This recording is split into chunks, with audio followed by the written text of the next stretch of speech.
రేవంత్కి అయితే చాలా ఖచ్చితమైనటువంటి టెన్షన్ ఈ ఎన్నికలు. మొన్న అద్భుత విజయం అనే కంటే కూడా అత్యవసర విజయం అనాలి. 64 స్థానాలంటే 39 తెచ్చుకున్నటువంటి కేసీఆర్ ఇప్పుడు పార్లమెంట్ ఎన్నికల్లో కనుక ఒక 12 స్థానాలు 13 స్థానాలు కాంగ్రెస్ గెలుచుకుందంటే ఇక రేవంత్కి తిరుగులేదు. ఈ 5 ఏళ్ళు ఆయన జోలికి ఎవ్వడూ రాడు. అధిష్టానం కూడా ఎప్పుడైనా డబ్బులు కావాలంటే అడుగుతుంది. ఈయన ఆ సూట్ కేసులు పంపించక తప్పదు. ఎందుకంటే కాంగ్రెస్ ముఖ్యమంత్రులు, మరి కాంగ్రెస్ పార్టీ ఎక్కడ ఎన్నికల్లో పోటీ చేస్తాను డబ్బులు పంపించాల్సింది కాంగ్రెస్ ముఖ్యమంత్రులు. అందులో హిమాచల్ ప్రదేశ్లో దిగిపోయే పరిస్థితి కనబడుతుంది. కర్ణాటకను తెలంగాణ నుంచినే డబ్బులు పంపించుకోవాల్సి ఉంటుంది.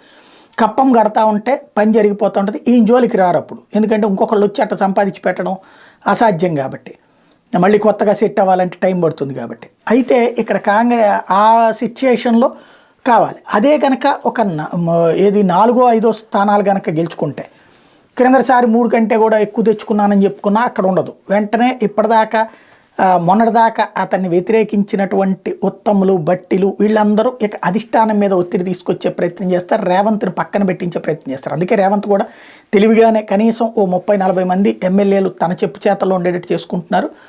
రెండో పక్కన మోడీతో విభేదాలు రాకుండా మోడీని పెద్దన్న లాంటి ఉపన్యాసాలు ఇచ్చి జాగ్రత్తగా టాక్టికల్గా వెళ్తూ ఉన్నాడు.